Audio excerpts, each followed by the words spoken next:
Okay, so you want to own an HVAC company. You buy a few trucks, hire licensed technicians, answer the phone when someone's air conditioner dies in July, and charge thousands of dollars for a system the customer cannot comfortably live without. It sounds like the perfect local money machine. Heat waves create urgency, cold snaps create urgency. Every home, office, restaurant, hospital, school, warehouse, and data center needs controlled air. The problem is that an HVAC company does not really sell metal boxes. It sells trust, speed-licensed labor, working capital, and the promise that a complicated machine hidden inside someone else's building will keep working after your technician drives away. A furnace can be manufactured in a factory. A compressor can be delivered by a distributor. A thermostat can be bought online. But the company you own lives in the space between all of those things. The diagnosis, the quote, the installation, the warranty, the callback, the financing approval, the permit, the technician's schedule, and the customer's panic when the house is 90 degrees at midnight. That is why the business looks small from the street and dangerous from the inside.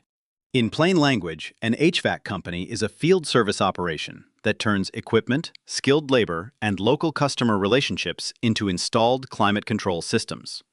The raw material is not only air conditioners and furnaces, it is time. A trained technician has only so many hours in a day, a truck can only visit so many houses, and a crew can only complete so many replacements before the next emergency call arrives. The product is comfort, but the economic unit is a job. One job might be a 20-minute service call. Another might be a full system replacement. A third might be a commercial maintenance agreement for a building where downtime would cost the customer far more than the repair invoice.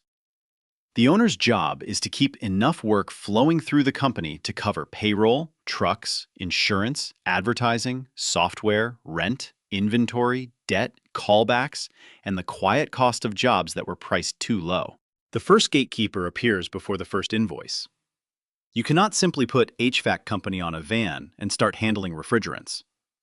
In the United States, the EPA requires Section 608 certification for technicians who maintain service, repair, or dispose of equipment that could release refrigerants. That certification is not a full business license, but without certified people, a real HVAC company cannot legally do much of the most valuable work. Then, the local rules arrive. States and cities may require contractor licenses, mechanical permits, bonding, inspections, workers' compensation coverage, liability insurance, and sometimes special registration before a company can install heating and cooling systems. On commercial projects, the barrier becomes even thicker. General contractors want financial capacity. Building owners want proof of insurance. Public projects require bonding. Hospitals, schools, laboratories, and food facilities care about downtime, safety documentation, and service history. Money alone is not enough. You need permission from regulators, credit from distributors, trust from homeowners, authorization from manufacturers, and labor from technicians who can leave for a competitor if your pay plan is weak. The entry price depends on the version of the business you are buying. At the smallest level a working owner can start with one truck, tools, licenses, insurance, basic inventory, accounting software, phones, a website, and enough cash to survive while calls become customers. That may look cheap compared with buying a hotel or building a power plant, but it is still not free. A real one-truck operation may need tens of thousands of dollars before it produces dependable profit, and the first owner often pays with personal time instead of formal payroll.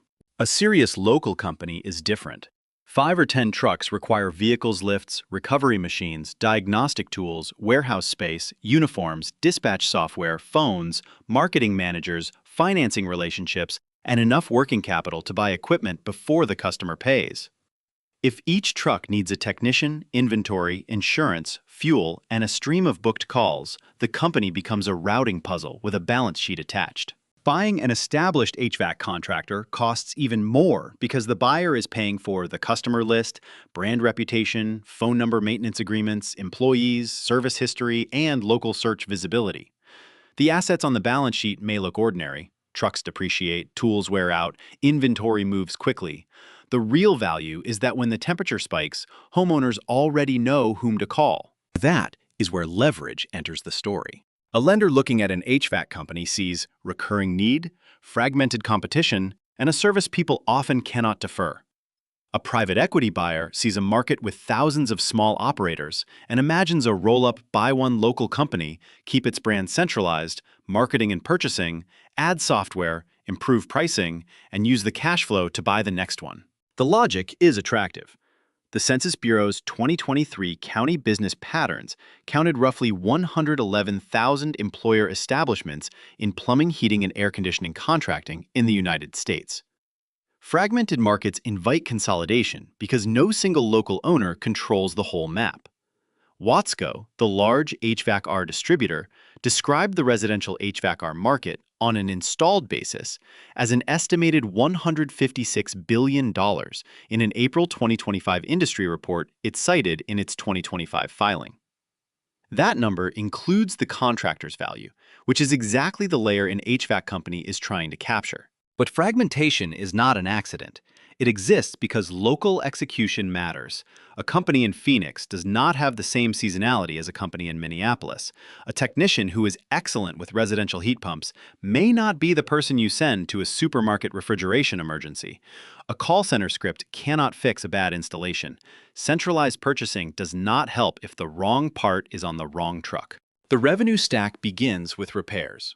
A capacitor fails. A blower motor dies, refrigerant leaks, a heat pump freezes. The customer pays for diagnosis parts and labor. Repair work can carry attractive gross margins because the customer is paying for expertise and speed, not only for the physical part.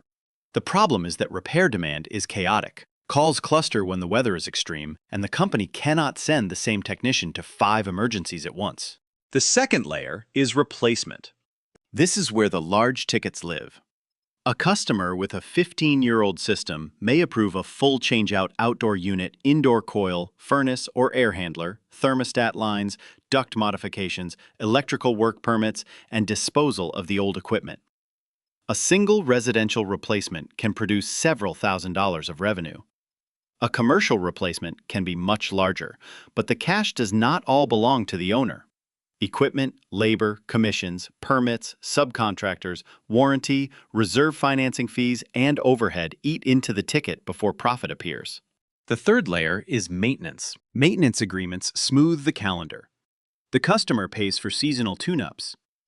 Priority service discounts, filter changes, refrigerant checks, and a relationship with the company before the system breaks. In theory, maintenance turns emergency revenue into recurring revenue. In practice, it also creates obligations.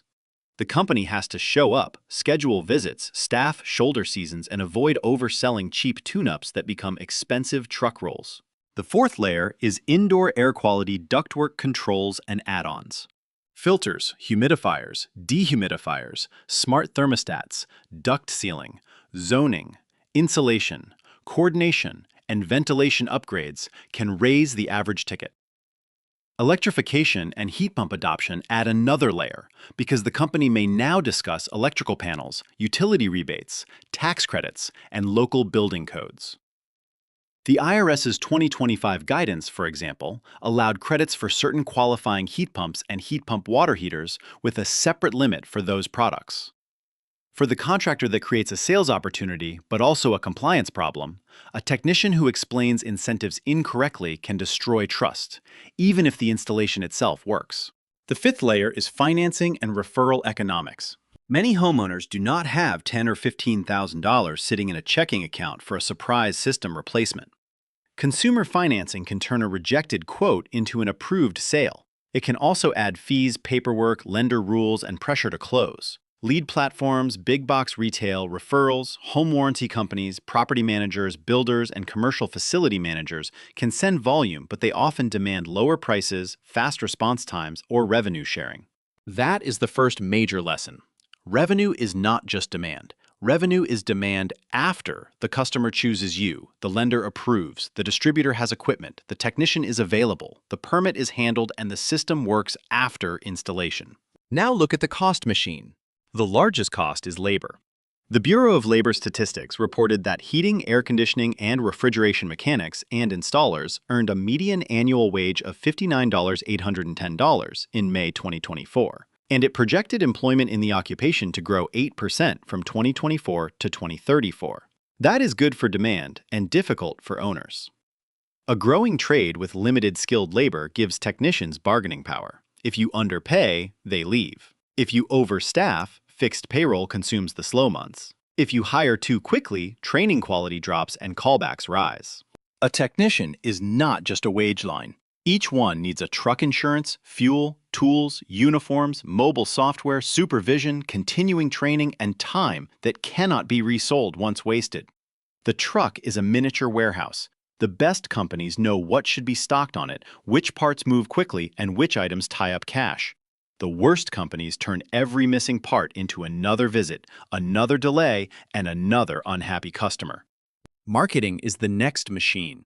HVAC demand exists, but it does not automatically arrive at your phone. Search ads, local service ads, SEO, reviews, call tracking, yard signs, mailers, referral programs, and big box partnerships all compete for the same homeowner at the same emergency moment. In peak season, the winner may be whoever answers first. In slow season, the same company may pay aggressively for leads just to keep technicians busy. Insurance and compliance sit underneath everything. A technician can damage a home, miswire a system, violate a refrigerant rule, injure themselves in an attic, or misdiagnose a commercial unit that protects inventory.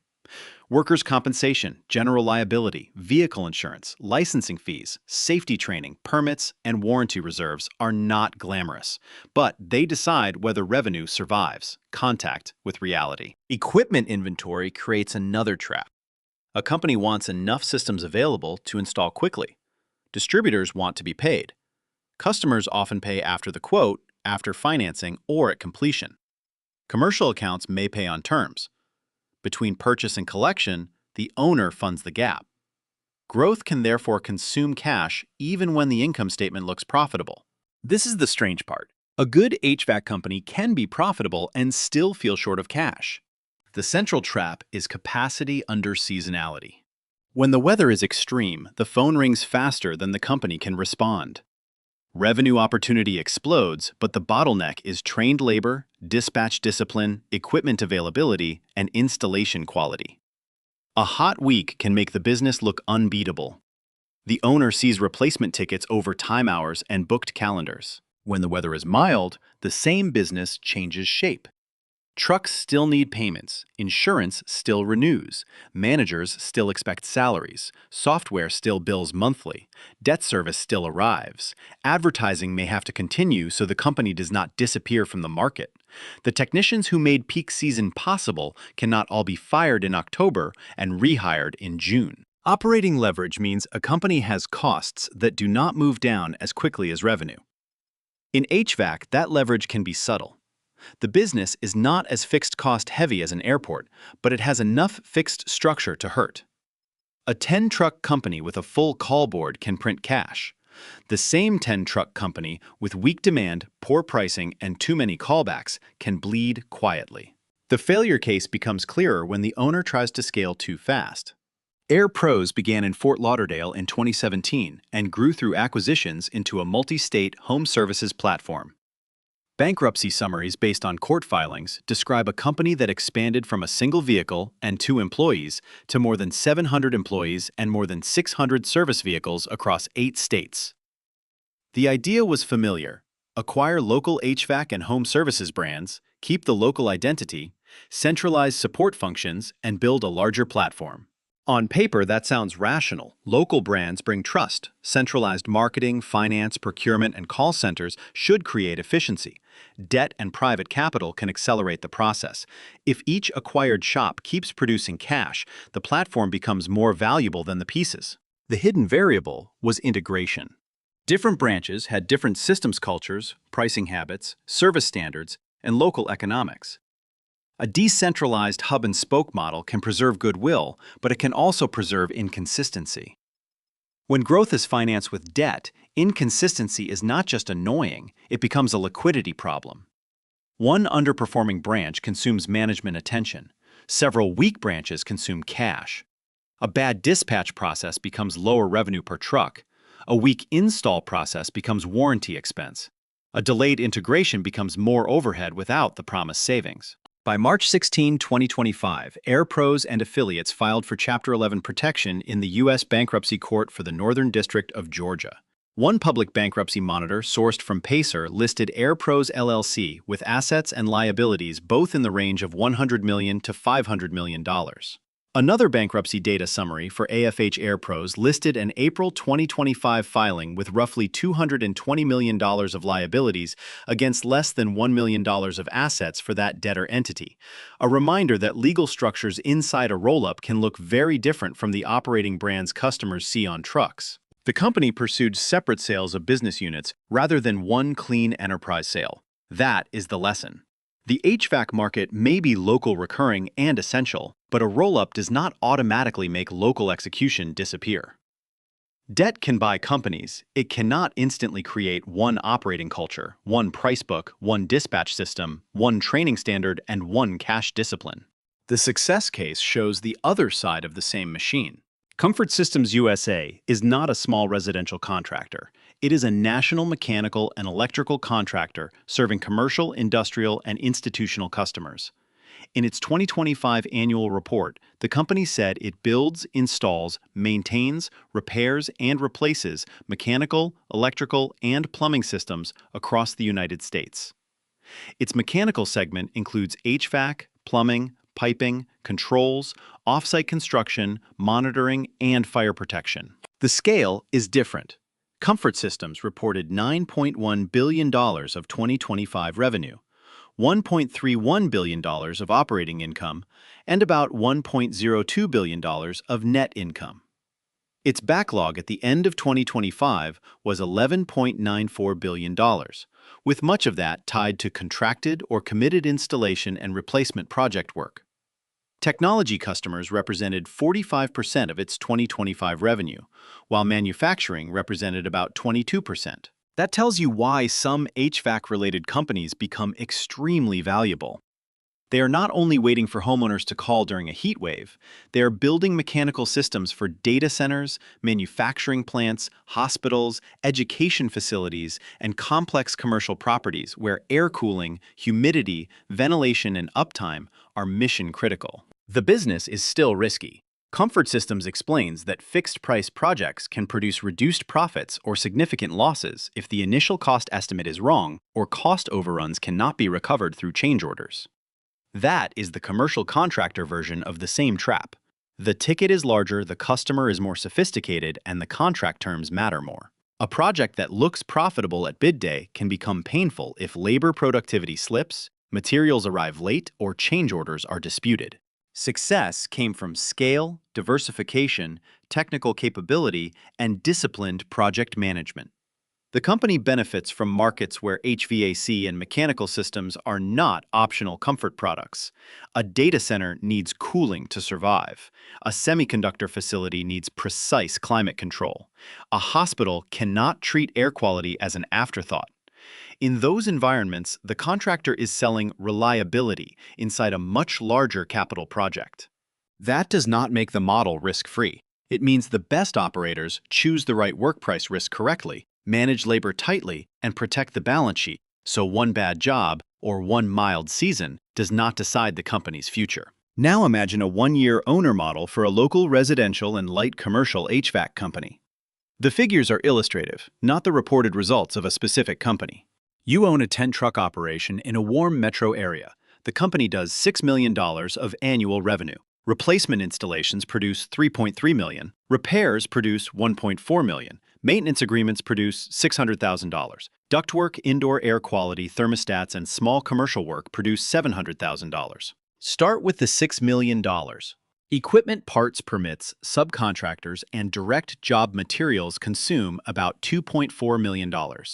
Technician wages, commissions, payroll taxes, benefits, and overtime take another $1.6 million. Trucks, fuel, insurance, rent, dispatch software, phones, uniforms, training, and warehouse overhead cost $700,000. Marketing and lead generation take $500,000. Office staff, managers, accounting, and general administration cost $450,000. Warranty callbacks, bad debt, and customer concessions take $150,000.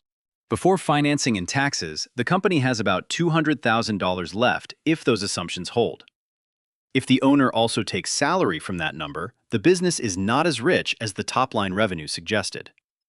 With tighter pricing, better maintenance density, fewer callbacks, and stronger close rates, the same company might produce $500,000 or more of EBITDA. EBITDA means earnings before interest, taxes, depreciation, and amortization, a rough measure of operating profit before financing structure and certain accounting charges. Now change one variable. Suppose the summer is mild and replacement revenue falls 15%. Total revenue drops from $6 million to about $5.5 million. The company can reduce some equipment purchases because fewer systems are installed, but payroll trucks, insurance software, rent managers, debt, and much of the marketing machine remain. If callbacks also rise because newer technicians made mistakes during the prior busy season, the profit can disappear. A business that looked like it could produce a few $100,000 of operating cash may suddenly be close to break-even or negative. Add debt from an acquisition, and the same mild year becomes dangerous. The lender does not care that the weather was pleasant. Principal and interest are due. If the company used a line of credit to buy equipment and cover payroll during slower months, borrowing capacity becomes the oxygen supply. Vendors may tighten terms. Marketing may get cut at exactly the moment the company needs future calls. Technicians may leave because overtime disappeared. The next heat wave then arrives, but the company has fewer trained people to capture it. That is why HVAC owners obsess over dispatch boards, average ticket size, maintenance memberships, reviews, close rates, technician utilization, gross margin by job type, and callback percentages. Those are not small operational details. They are the gauges on the machine.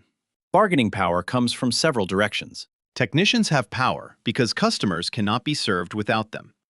Distributors have power because contractors need equipment quickly, especially in peak season. Manufacturers have power through dealer programs, warranties, availability, and brand perception. Lead platforms have power when the contractor relies too heavily on purchased calls. Customers have power through reviews, financing approvals, price comparisons, and the ability to defer work when the weather is mild. A big box referral relationship can fill the calendar, but it may also make the contractor dependent on someone else's customer funnel. A home warranty company can send volume, but often at lower margins and with more administrative friction. A property manager can offer recurring work, yet demand fast response and negotiated pricing. Volume is useful only if the margin and cash cycle survive. The future of HVAC makes the business more important and more complicated. Heat pumps, building electrification, new refrigerants, energy efficiency standards, smart controls, grid constraints, and indoor air quality concerns are changing what technicians must know. The Department of Energy has emphasized HVAC, water heating, refrigeration, and heat pump technologies as areas where innovation can reduce energy use and operating costs. For contractors, that creates a bigger opportunity: more retrofits, more complex systems, more advisory, selling more maintenance, and more reasons for customers to replace old equipment. It also raises the skill requirement. A company that only knows old equipment may lose share. A company that sells new technology without understanding building envelopes, electrical capacity, cold climate performance, duct design controls, and customer expectations may create its own future warranty problem. Software is another structural change. Dispatch platforms price books, call recording, financing integrations, route optimization, customer messaging, and technician scorecards are making the best operators more data-driven. ServiceTitan, one major software provider for trades businesses, reported $961 million of revenue for its fiscal year ended January 31, 2026. That figure is not HVAC contractor revenue, but it shows how large the operating layer around field service businesses has become. The modern HVAC company is increasingly a software-enabled logistics company wrapped around a skilled trade. None of this means an HVAC company is automatically a good or bad investment. The numbers change with city climate, labor market, customer mix, financing, regulation, management, quality, and timing.